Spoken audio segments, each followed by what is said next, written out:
Freedom is something we speak of within this country, especially this time of year. From Revolutionary War slogans like, "Live free or die," or "Give me liberty," or "Give me death," our nation celebrates its many freedoms. Now it's time to play that 4th of July holiday favorite, Name That Presidential Speech. Extra points are given if you can name the speaker and the occasion for the speech. Are you ready? The first is freedom of speech and expression everywhere in the world.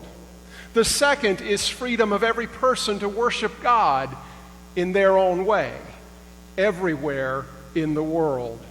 The third is freedom from want, which translated into world terms means economic understandings that will secure to every nation a healthy, peacetime life for its inhabitants, everywhere in the world.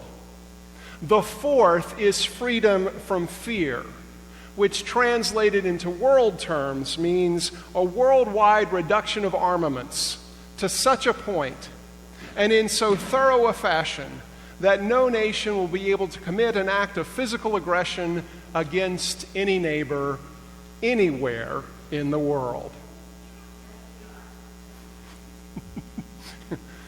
And the name of the speech?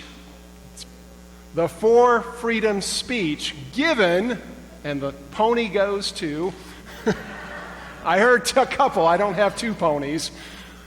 The occasion was the January 6, 1941 State of the Union Address. Thanks for playing. We Americans love to celebrate Independence Day, to show our freedoms before the whole world. Freedom also has something to do with our reading from Galatians. Let's take a look.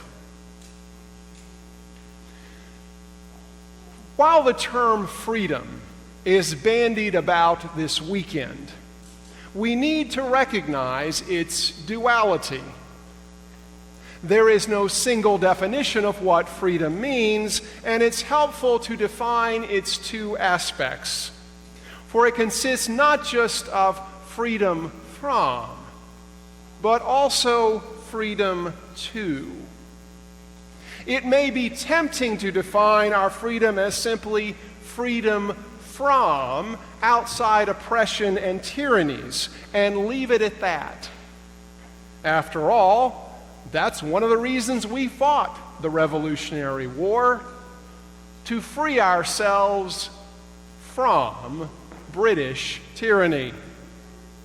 Yet the American experiment in liberty wasn't limited to simply freedom from, for it had a nobler purpose: to give us freedom to. Once America had been freed from tyranny, it was freed to exercise our God-given freedoms for the benefit of all. The truest test of liberty is how we use our freedom to in service to the greater good. The liberty of this nation wasn't to be an anomaly limited to these shores. As Dr. Martin Luther King Jr., in his American Dream commencement speech given June 6, 1961, said, "America is essentially a dream as yet unfulfilled, where men of all races, nationalities, and creeds can live together as brothers. The substance of the dream is expressed in these sublime words, words lifted to cosmic proportions. We hold these truths to be self-evident, that all men are created equal, that they are endowed by their Creator with certain unalienable rights, that among these are life, liberty, and the pursuit of happiness. Very seldom, if ever, in the history of the world has a socio-political document expressed in such profoundly eloquent and unequivocal language the dignity and worth of human personality. The American dream reminds us that every man is heir to this legacy of worthiness. King acknowledged this legacy of freedom from our nation's founders and struggled to make those words of freedom a reality for African Americans who were excluded by racism and Jim Crow laws from the promise of life, liberty, and the pursuit of happiness. Both FDR and MLK recognized freedom as a heritage of this country, and it was a God-given right, not just for Americans, but for all people, everywhere.